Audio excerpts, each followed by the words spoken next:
Hi guys, welcome back to my YouTube channel. My name is Gisogu. I'm a Nigerian YouTuber living in England, United Kingdom. And if this is your first time of watching any of my videos, don't forget to hit the subscribe button below. I make videos about lifestyle, travel, freelancing, getting a remote job, and accelerating your career. I am very passionate about career development. And as a young person who got the opportunity to head into the career world, head into the corporate world straight from uni, even without doing my NYSC. I like to share my journey with other young people so that they can know that it's possible. So if you're an old subscriber, welcome back to the channel. And if you're a new subscriber and you like content like this, don't forget to hit the subscribe button below. As you can see from the title of this video, I'm sharing the things that I hate about living in the UK. On the 28th of January, I was 1 year in the UK.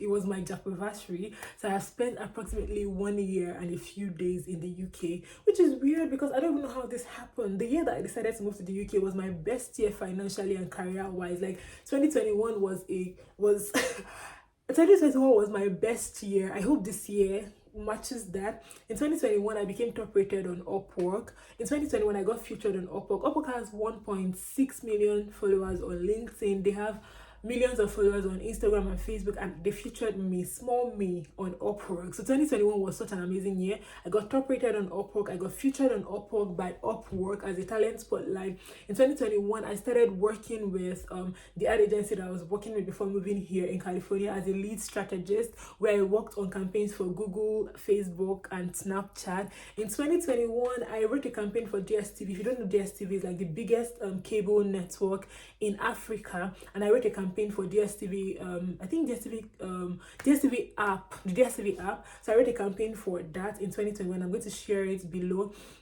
In 2021, a lot of good things happened for me and my career. I think the beginning of 2021, I had already immersed myself in freelancing and I had a corporate career. I started working in a tech company in the beginning of 2021 before I moved to advertising. I was working in a tech company as a brand manager, and it was really cool. It's remotely. I've always been working remotely since 2019. Yeah, I've been working remotely since 2019, before the pandemic. So 2021, like I said, was such a good year. So I don't even know why I decided that was the year that I was going to leave Nigeria, because I was doing well. I was living on my own. I had like such a good job. I had like my freelancing career was the greatest at that time. I also had clients off the freelancing platform. I wrote my book on freelancing. I got featured. I got top rated. It was such a great year. So I'm still trying to understand why I thought that was the right time to actually leave Nigeria at the peak of your career, to come here and start from scratch. Anyway, it's 1 year of starting from scratch, and I am here to tell you guys 10 things that I do not like about living here. Before you try to eat me raw or bite me, remember that I have a video about the things that I absolutely love about living in the UK. So it's here, and I'm going to be leaving in the description box. So please go and watch that video, because I know that you guys are fond of come back. Anyway, the first reason that I hate living in the United Kingdom is how expensive the school fees is. My school fees for the school in Canada was not that expensive, to be honest. It was not that expensive, and it was in Canadian dollars, so it was not that expensive. Studying here is really expensive. My school fees is £13,950, which is like £14,000. It's a lot of money. It's really expensive. So if you know that, if you know that this is a problem, you're looking for a cheaper place, don't come here. I don't like the fact that the school fees for international students is outrageously expensive. It is expensive. I think it's one of the most expensive places to study in the world, because if you want to go to other parts of Europe, like Germany, it was free. I think for Goethe University, we had to pay a particular fee, but it was just for that. The education was free. For Canada, it's expensive, but it's not as expensive as studying in the UK, and the scholarships are very limited. So I absolutely hate the fact that studying here is extremely expensive. And if you're the person sponsoring yourself, for instance, in my case, although I had support from my family, but in my case, like, majority of the moving here was my money that I had saved. It's not easy. It's a lot. And I wrote this in detail on my Facebook when I was celebrating my 1 year here. I was not doing poorly for myself in Nigeria. I was where I worked my job. I was paid in dollars. My upper was paying me in dollars, so I had money in dollars. I was actually earning in dollars, and the naira work that I was doing was maybe like freelancing side gigs or something like that. So even with all that, it was still very expensive for me to come here. I still needed extra help from family to come here. I could not do this on my own. I could. It's expensive, so I don't like the fact that moving to the UK or studying here is very expensive. I absolutely hate that, and I think that it should be reviewed. Do you understand? The second thing that I do not like about living here is the weather. Coming from Nigeria, my problem in Nigeria is that it's too hot basically, and most houses have AC. The weather is so beautiful in Nigeria. Here, the weather is horrible. The weather is horrible, and the annoying thing is that the weather is quite erratic. So today it can be nice, and then you go outside and I don't know. In March, I think March, that was March, yeah. In March, everything was fine with the weather. Everything was wonderful with the weather. Then it started snowing, either in March last year. That was the first time I saw the snow. So you actually dress up to go to where you want to go to, and it's not cold, or it's not too hot or too cold. It's just the weather is just like moving crazy. The weather is crazy. So I don't like the fact that the weather is erratic. Of course, at some point you get used to it, but I've still not gotten used to it. So what I do now is that anytime I want to go out, I have to check the weather to know what I'm wearing. Even sometimes when I say that the weather is good, I still like wear layers and layers of clothes, because I don't want to be outside waiting for the bus freezing. I don't want to die. I'm my mother's favorite child. Like, sorry to my siblings, like nobody should don't hate me for this. Go ask your mother. Well, I'm my mother's favorite child. I've said that again. The third thing, which is in line with the weather, is the fact that it gets dark easily, especially in winter, and this gives room for depression. When everywhere is dark, like easily, it's 4 o'clock and it's dark, you go outside, you cannot really see anything. It does not make any sense to me, but I know that that's how this place is. Like the weather, the climate, it's not anybody's fault though, but I absolutely hate that about it, because when I go to my room or something like that, when I'm walking on the road, the weather makes me depressed. It makes me depressed, and a lot of other things makes me depressed, or made me depressed last year. But the weather was a factor regarding my depression last year, because I don't like the fact that everywhere is dark around 4, around 5, like it's dark, and like I know this only happens during the winter, because in summer months it's like the sun shines for a long time, but I absolutely do not like the fact that everywhere gets dark easily. The fourth thing that I hate about living here is African food. Hey!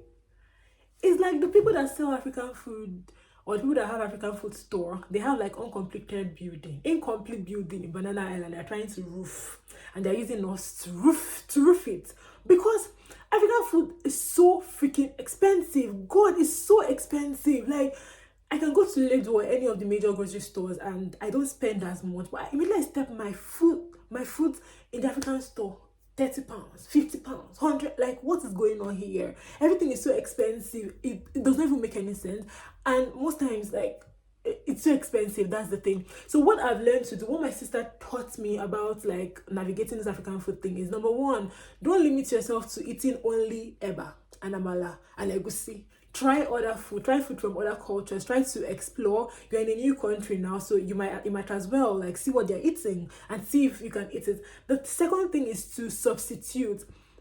My sister gave me a list of leaves that I can substitute with other things. I think there's kale, you can just buy other vegetables. You don't have to use you don't have to use oha, you don't have to use ugu, you don't have to use all those vegetables that are used in Nigeria. You can find like vegetables that they sell at the mall that are cheaper and substitute that. You can also find things that are cheaper. For instance, gari is expensive, Abby. You can actually buy potatoes and make mash and use it to eat swallow. Yes, I said that. You can actually use potatoes to make and use it to do, mashed potatoes. Just make mash and use it to eat swallow instead of buying gari, because everything is expensive here. Just find things to substitute what you know. Just substitute it. Do you understand? Like, Africa, they have their own chicken and all of that. You don't have to eat that. You can buy chicken from the store. Another thing is the bread. The bread is expensive. So this is a country of bread and all of that. So you don't have to eat African bread, like fresh bread from Lagos oven. No, you can actually try the bread that they have here. If you don't find the one that you like, you can toast it. Just try other foods instead of going to the African store every time. You will go broke. I promise you, you will be broke. The fifth thing that I do not like about living here is the scarcity of jobs in your field.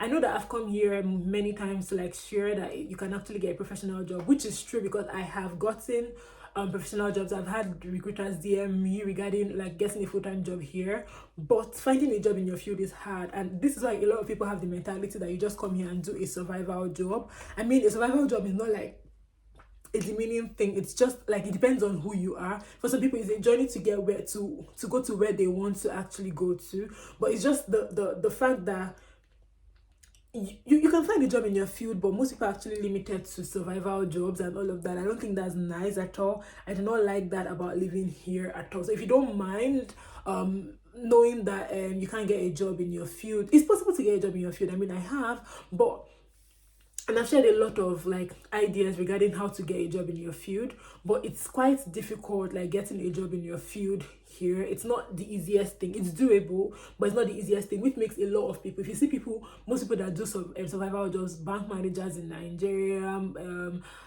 directors and all of that, it's just a lot. Do you understand? So you can actually find a professional job in your field. And the survival jobs, like I learned from the OT Love Train, survival job does not have to be like a job. It can be a survival job in your field. It can be you starting as an intern, getting an internship in your field, or start maybe in Nigeria, you were a director of communications or account manager, and you just start from an account executive instead of just going straight to account manager or account director because that's what you were doing in Nigeria. You can start from PR executive, or maybe you were a PR account manager in Nigeria. You can start from PR intern, is a survival job, then you climb up the ladder to PR account executive, and then you keep on growing until you get to where you want to be. You're in a new country, so you might as well. Another thing that I absolutely hate about living here in the United Kingdom is the fact that a lot of people are limited to shared apartments. If there's something that I do not like, is sharing any part of my house with strangers. I don't like it at all, which is why when I was moving here and my cousin was helping me look for an accommodation, I was very specific. I was like, you see toilet and bathroom, I cannot share it with anybody. Like, I don't want to share because I don't want wahala, but the kitchen I can actually share it. And the thing is that with the way the country is structured, it's very hard for a student to get a studio apartment because it's quite expensive. You have to work 20 hours per week, and apartments are expensive, especially in the area that I live because it's close to London. So apartments are quite expensive in this area. So most people, even people that work full time, have to share apartments. So I don't like the fact that it's almost inevitable for you to like share apartment. But if you don't mind, you can actually like move here, you know. Another thing that I have a problem with in this country is the credit score thing. The fact that I have to borrow money or buy something on credit to have a good credit score. How does that actually work? I come from a country in Nigeria where we pay for everything in cash, in full. You want to buy a phone in Nigeria? I think the last Samsung that I used before this one, for that particular phone, I went to the beach on a Sunday and the phone drowned and never came up again. So I bought in the new Samsung like the next day, or in 2 days time, and I paid everything in cash. Nobody wants to hear that you don't have the money. You guys pay the money. I even converted money. I converted money to Naira because I had my money in dollars then, and I paid for the new phone immediately.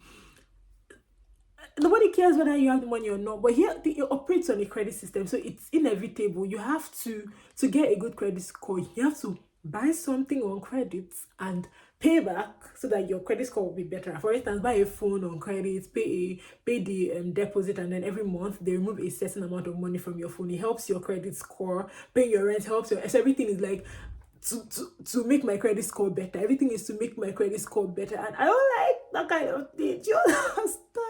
I mean, it helps though, but I don't like the fact that you just have to, when you're doing something, you're quite conscious because you want to have a good credit score. So you're just like really conscious, and like you're just, oh, I have to buy this thing. Maybe you have the money to buy a new phone, but if you buy it like that, it might not be good for your credit score. So you have to like split it. And another thing that I do not like about the United Kingdom is the fact that it's a lonely place. People really mind their business. I mean, I am for minding my business. Like if I'm in an apartment and all of that, even when I was living in Lagos, I think I knew my neighbor because I was living in a flat, in a flat basically.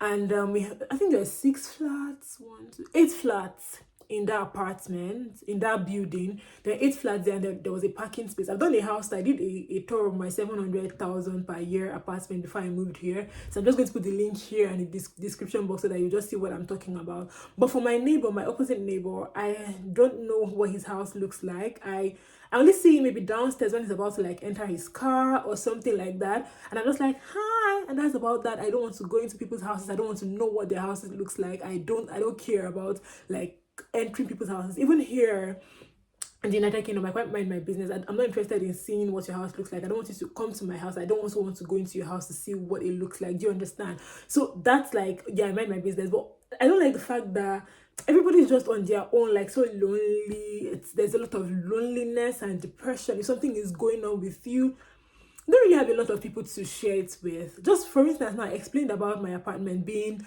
very quiet and all of that. We had professionals in the apartment that I lived in Lagos before I moved here. But if I'm crying for help, if I'm breathing in pain, people will come and knock. Do you understand? Like, what's happening, ma? Do you get? They want to know. It's not like they're in your business, but they want to know what's happening. And in Nigeria, if something is wrong with you, maybe you're on the floor or something, people will want to help you. They want to, what's the matter? Everybody is on your case. They want to help you, which is a good thing. But for here, you can actually be in pain. It's like, nobody cares. I think one time I was really having cramps in school, so I was lying down somewhere. It was just one guy that asked me, "Oh, what's the problem?" Okay, and my friend Joshua.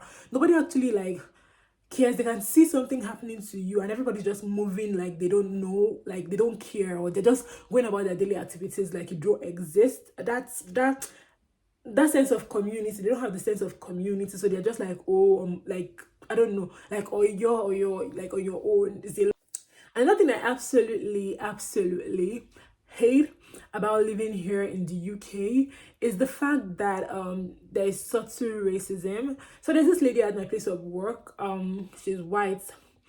Anytime I greet her, she never responds to me. She hears, she doesn't have ear problem. Like anytime she sees that it's me, and I've heard from other of my colleagues that are black, and it's the same thing. So anytime she sees me, and I'm like, hi, good morning, she does not respond to me. She just continues doing what she's doing. And then when you're passing, because she's the cleaner, so when you're passing and maybe other white people come, she's the one that greets them. She's like, hi, good morning, do you have a good weekend? You all right? And how they greet.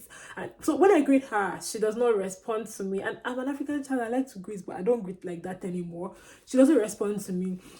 And this is not the first case of subtle racism that I have experienced, because that day I felt so bad. Like, it happened like 3 times. I greeted her and she didn't respond to me. She heard me, she just looked up and heard me and just continued doing what she was doing. And then other white people that work in the same building passed her. She was like, hi, you all right? And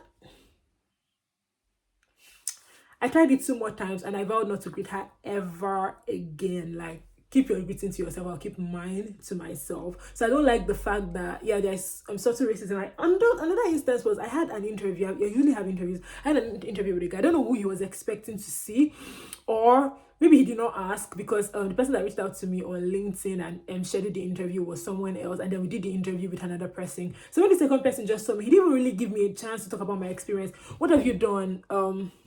He asked me what I've done. I was trying to explain that, and he was just cutting me short consistently. And then he asked me again, what you've done a lot of campaigns. What campaigns are you proud of? So I told him about the influencer marketing strategy campaign that I did for Google in my last job. And I was trying to explain it. I was very passionate about that campaign because like there are some criteria that we used to find the influencer, or that I used to find influencers that I went in for that particular campaign. So I was very happy talking about that particular campaign.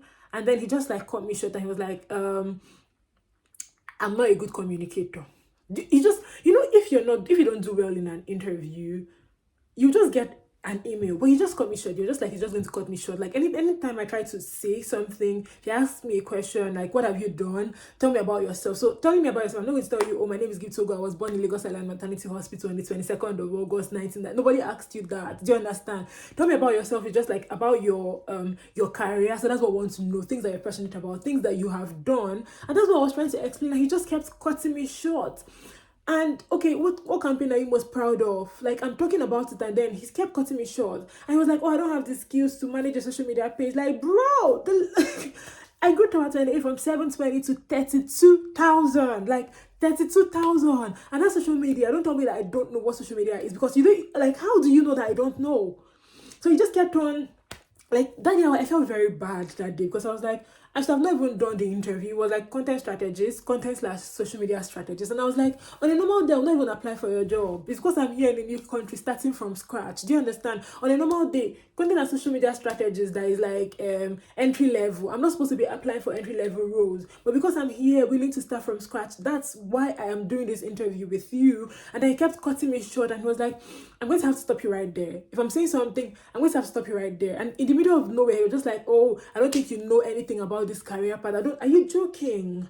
Why did your HR invite me for the interview then? If you think, I don't think you have the skills, I don't think you, like, you didn't even give me a chance to even talk about, like, what campaign are you most passionate about? Like, what have you done? There was no opportunity. And then in the middle of nowhere in the interview, just like, oh, you're not good enough, you're not a good communicator, you're not a good writer. Yeah, I'm not a good writer. Have you seen what I've written? No. Did I attach my portfolio to you? No. So how do you know that?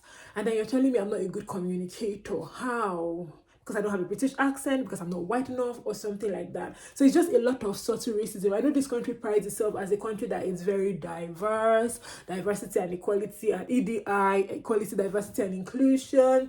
We want like black people, BAME is black, Asian and Middle East, and all of that.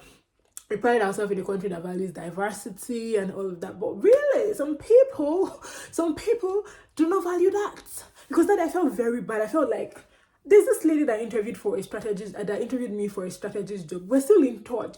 She saw my CV, and then we had a conversation, and she was like, don't let anybody make you feel like you're not good enough. She was like, why I didn't do that job was because of the full-time and part-time clause, and it was for a full-time job. It was a strategist, and the client was a big tech company, but I didn't do that job because of the full-time the 20 hours clause that is attached to my visa. But we still keep in touch. I even reached out to her recently. I told her, oh, I'm done my program, because she was like, once I'm done with my coursework, I should let her know. So I reached out to her recently, and she was really happy to hear from me.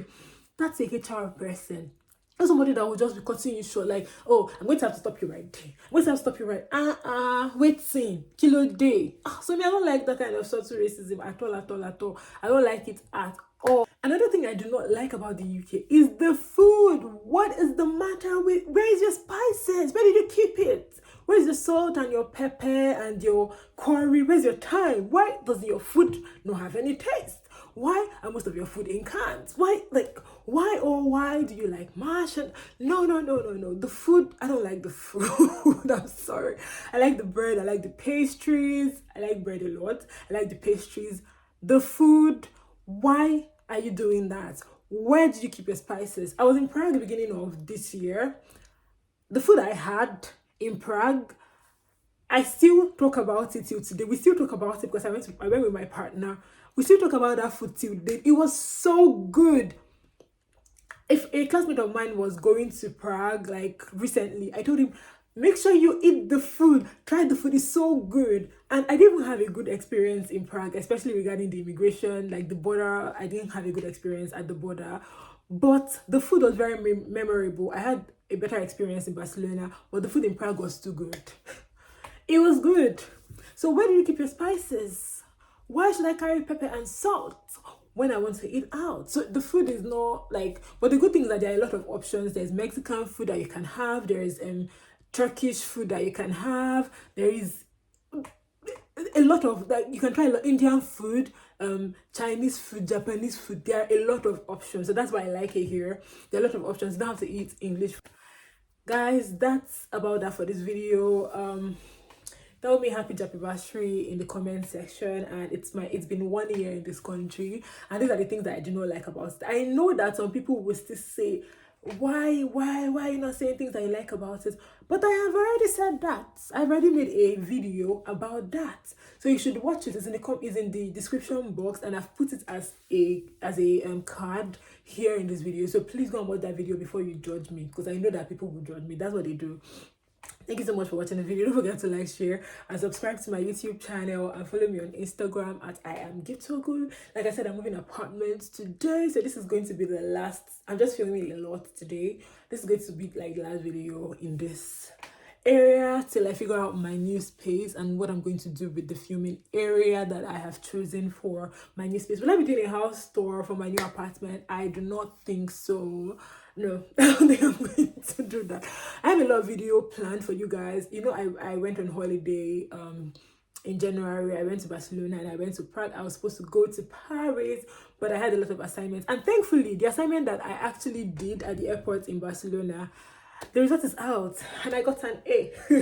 So I'm really happy about it. I'm really happy about it because I know that the circumstances surrounding the assignment, it took a whole day from our holiday because we spent the time doing my assignment, like working hard on my assignments. I'm actually glad that it paid off. So I'm going to make a video on how to get Schengen visas and international students and how I got mine. I'm also going to make it. I have some clips from the holiday, but I've noticed that anytime I go on holiday, I'm not usually in the filming mode. I don't know what the problem is. I'm just not interested in sharing.